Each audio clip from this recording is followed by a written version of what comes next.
My name is Daniel, and today I'm going to share the most painful story of my life.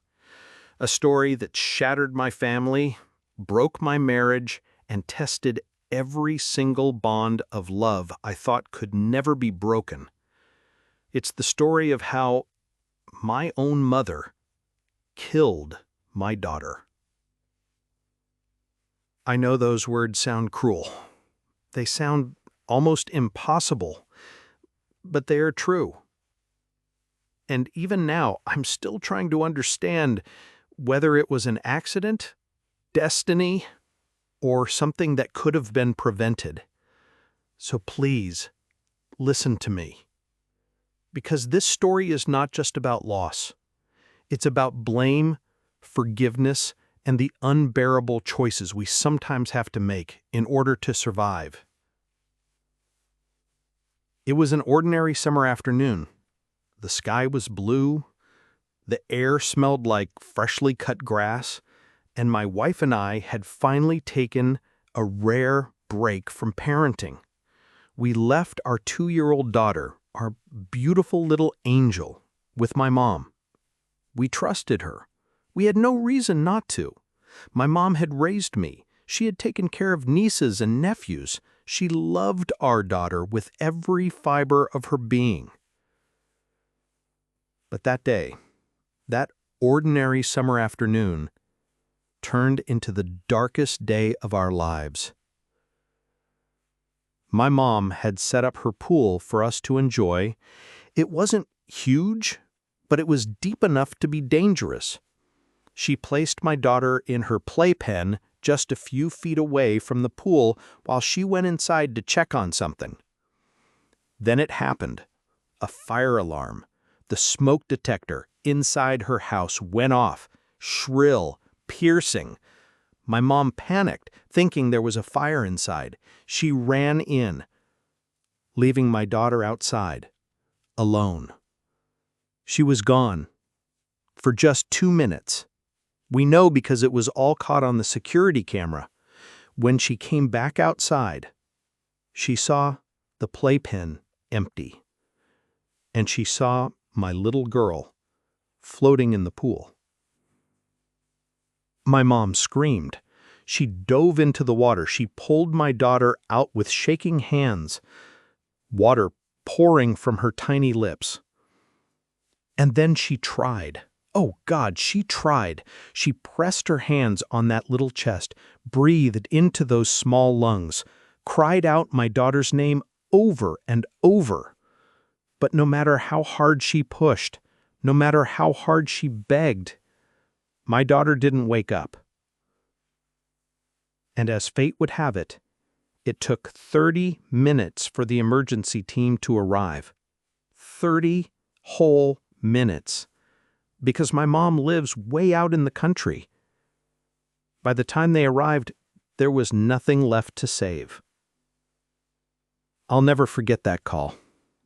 My phone rang. I saw my mom's name, and when I answered, her voice was broken. She said, "Daniel, I'm so sorry. I lost her." Those words, they didn't make sense. How do you lose a child? What did she mean? And then she screamed, "She drowned, Daniel. She drowned in the pool. I tried everything." The world around me collapsed. I dropped the phone. I couldn't breathe. My wife's face turned pale as I whispered to her what had happened. And just like that, our life ended. The funeral was unbearable. A tiny white coffin, a room full of sobs and whispers. My wife held my hand so tightly her nails dug into my skin.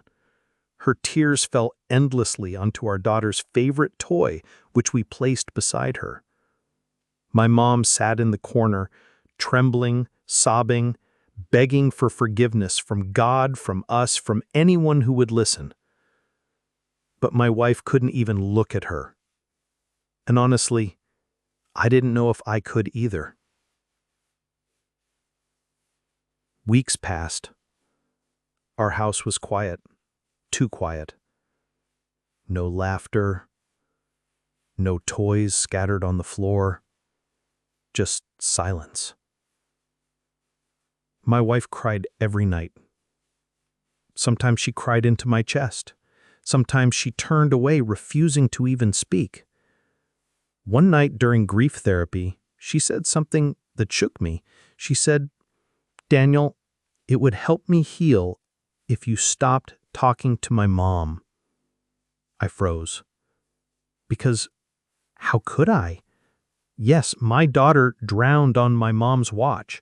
Yes, my mom had left her alone, but I knew she didn't mean for this to happen. I knew she loved our daughter. I told my wife I couldn't cut my mom off. I said I didn't think my mom should be blamed, but my wife didn't agree. To her, my mom was the woman who killed our baby. Things only got worse. Last night, my wife saw me at the store buying a birthday gift for my mom. She froze. Her eyes turned red with rage and grief. "Are you serious?" she asked. "You're still celebrating her after what she did?" I tried to explain. I told her my mom didn't kill our daughter on purpose, that she made a mistake, a tragic, horrible mistake, but that I couldn't erase my mom from my life. And then my wife said the words I never thought I'd hear. "If you don't cut her off, I will divorce you." Now here I am, torn between two women I love. My wife, broken, grieving, desperate for me to stand with her against my mom, and my mom crushed by guilt, living every single day with the memory of pulling my granddaughter out of the water. I don't know what the right answer is. I don't know how to heal a heart that's been ripped apart in two different directions. But I do know this: no matter what happens next, our daughter is gone. And nothing, no blame, no therapy, no divorce, no forgiveness will ever bring her back. This is my story. The story of how I lost my daughter, and maybe how I'm about to lose my marriage too. Because sometimes grief doesn't just take the ones we love. It takes everything.